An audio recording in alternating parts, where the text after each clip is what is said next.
ఇది వచ్చేసి gear box అప్పే బండిది BS3 గేర్ బాక్స్. 2 గేర్లో సౌండ్ వస్తుందని గేర్స్ తీసాము. ఇప్పుడు చూసాక టీత్ అయితే పోయిండది, కౌంటర్ కట్ట టీత్ అయితే పోయిండదు. చూడండి ఎలా పోయిండదో. కేవలం ఒక టీత్ మాత్రం కట్టేంటది, దానివల్ల సౌండ్ అనేది వస్తుంది 2 గేర్లో మాత్రమే.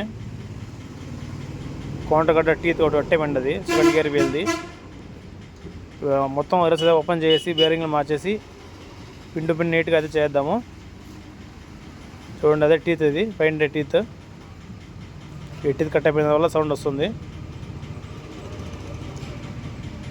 ఇప్పుడైతే మొత్తం ఓపెన్ చేద్దాము గేర్ బాక్స్ అంతా. ఓపెన్ చేసి నీట్గా వాష్ చేసి 1 by 1 నీట్గా సెట్ చేసుకుందాము. అంతా ఓపెన్ చేసి ఫిట్టింగ్ అయితే చేసాము. కౌంటర్ గడ్డ ఒకటి, దీంట్లో మార్చిన సామాన్లు ఏమేమంటే కౌంటర్ గడ్డ ఒకటి, దీని కాస్ట్ వచ్చి 600 రూపాయలు. ఇది మెయిన్ సాఫ్ట్, ఇది కూడా పోయింది, అది టీత్ దిగు కూడా పోయిండాయి. దీని కాస్ట్ వచ్చి 1100 రూపాయలు. నెక్స్ట్ వచ్చేసి స్టార్ స్టంప్ బోల్ట్,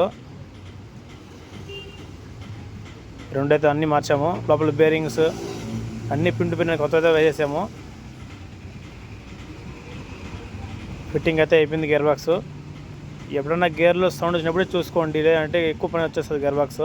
అప్పే బండ్ల గేర్ బాక్స్ అయితే లైట్గా సౌండ్ వచ్చినప్పుడు చూసుకోవాలి.